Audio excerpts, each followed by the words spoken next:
هتكلم النهارده عن مشكله كتير من الناس بيعانوا منها وبيكونوا محروجين منها ومبيبقوش عارفين ايه سبب المشكله وازاي يحلوها. كتير بيراجعوا عيادات الاسنان يقولوا يا دكتور احنا بنشتكي من رائحه فم غير محببه، ودي بتبقى عامله لنا مشكله اجتماعيه رغم ان احنا استخدمنا كل الوصفات الشعبيه وكل معطرات الفم، وكل اللي بيحصل ان القصه بتختفي او الريحه بتختفي لمده قليله جدا وبعد كده ترجع تاني.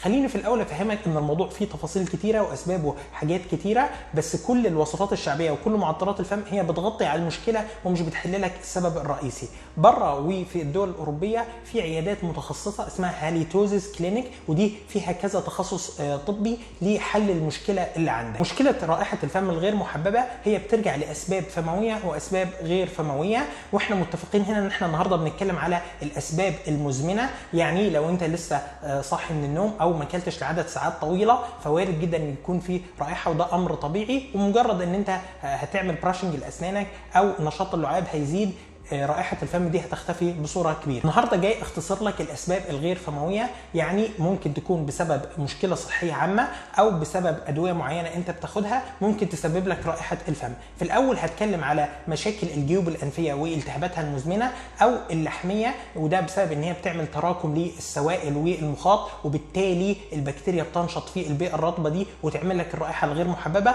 ضيف على كده التهابات اللوز المتكرره، دي ممكن كلها اسباب تخليك تشتكي من رائحه الفم. عشان كده لازم تراجع اخصائي الانف واذن عشان يعالج المشكله ويصرف لك العلاج اللازم عشان تتغلب على رائحه. ولو بعد ما كشفت عند الاخصائي الانف واذن وقال لك ان امورك سليمه وما عندكش مشكله من هذا الاتجاه، وقتها هننتقل لتخصص ثاني وهو تخصص الامراض الباطنيه والجهاز الهضمي. وده ايه علاقته يا دكتور برائحه الفم؟ لا، ده يرجع لاسباب كثيره زي ارتجاع المريء ممكن يعمل لك رائحه فم مش محببه، كذلك بعض الامراض زي السكر او بعض ادويه الضغط والحديد او حتى امراض الكلى. كل دي اسباب غير فمويه ممكن تعمل لك رائحه فم غير محببه.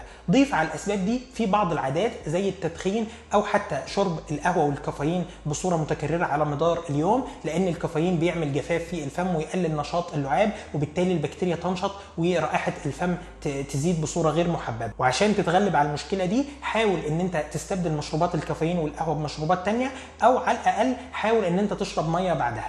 بعد ما اتكلمنا على كل الاسباب الغير فمويه لرائحه الفم الغير محببه، المره الجايه هتكلم على الاسباب الفمويه اللي بتصدر بسبب مشكله في الفم والاسنان وازاي نتغلب عنها ونحصل على ريحه فم احسن بصوره كبيره.